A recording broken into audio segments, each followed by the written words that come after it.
జై శ్రీ అవతార్ మెహర్ బాబా గారికి వచ్చాయి. నా పేరు అంగర వెంకటేశ్వరరావు అండి.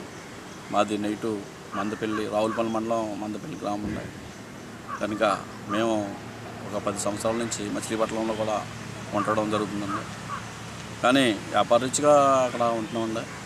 వేలగది రేపైనా మందపల్లి రావడం తప్పదో, ఇక్కడ ఉండడం తప్పదని చెప్పేసి ఇక్కడ చిన్న బిల్డింగ్ కట్టించుకుంటున్నామండి.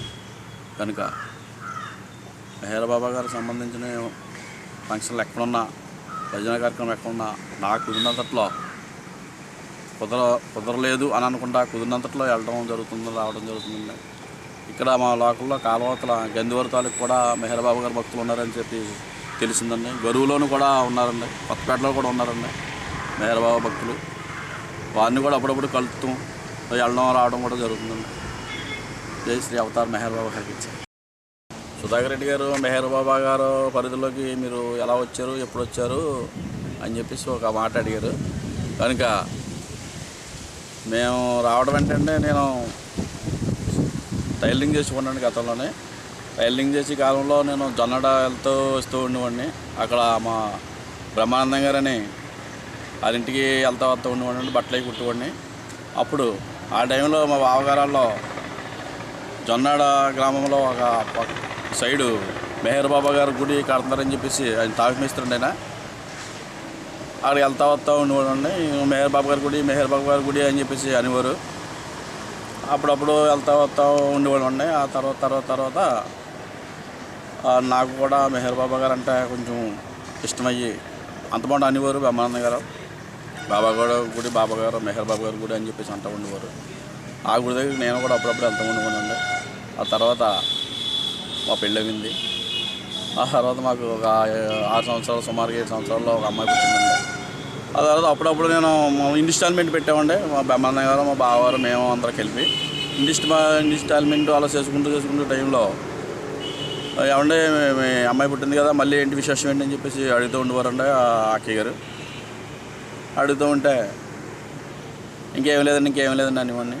అప్పుడు ఆవిడ ఏమన్నారంటే, మెహర్ బాబా గారిని అనుకుంటూ ఉండండి, మీకు అబ్బాయి పడతాడని చెప్పేసి అనేవారండి. సర్లేండి అలాగని చెప్పేసి నేను అనుకుంటూ ఉండేవాడినండి. ఆ తర్వాత మాకు ఒక అబ్బాయి పుట్టాడండి. ఆ పేరు కూడా మెహర్ బాబా గారి పేరే సంబంధించి మెహర్ విజ్బాబు అని చెప్పేసి పేరు కూడా పెట్టడం జరిగిందండి. అది కూడా ఆ జొన్నాడ గుడిలోనే ఒక తాతయ్య గారు ఉండేవారండి. 6 పరిధిలో ఆయన ఆధ్వర్యంలో ఆ పేరు పెట్టడం, ఒకేసారి పేరు పెట్టించాము ముందు స్టార్టింగ్. తర్వాత మళ్ళీ అక్షరాభ్యాసం కూడా అక్కడే చేయించామండి ఆరుతోటి. అప్పటి నుంచి నాకు మెహర్ బాబా గారు అంటే కొంచెం ఇష్టం అండి. అలాగే మెహర్బాద్ వస్తావేంట్రా, కారు వెళ్తుంది, బస్సు వెళ్తుందని చెప్పి బ్రహ్మానంద గారు అప్పుడప్పుడు నన్ను అడుగుతూ ఉండేవారండి. అంత దూరం వెళ్ళలేక, డబ్బుల గురించి అది తట్టుకోలేక మేము వస్తానండి తర్వాత వస్తానండి అనేవాడినండి. కానీ ఒకసారి కుదిరిందండి. అలాగే మా భార్య భర్తలు ఇద్దరం కూడా బస్సు వెళ్ళిందండి. అక్కడికి బస్సు వెళ్తుందిరా, మీరు వద్దరికైనా టూర్లోకి అని చెప్పేసి అన్నారు. అప్పుడు ఏం చేసామంటే, సర్లేండి మేము వస్తామని చెప్పేసి మేమిద్దరం కూడా వెళ్ళామండి. జొన్నడ గ్రామం పక్క పరిధిలో జనం అందరూ కలిపి ఆ టూరు ఒక 6 రోజులు టూర్ పెట్టారండి. మెహరాబాదు, పూనా అన్నీ చెప్పారండి. చెప్తే పూనా వెళ్ళదన్నప్పుడు మెహరాబాదు, షిరిడి ఇంకా వగేరే ఏ ఊర్లు తీసుకెళ్లారండి. ఇంక ఏ ఊర్లు తీసుకెళ్ళినా మాకు ఒకటే గుర్తు, నాకు మెహరాబాదు.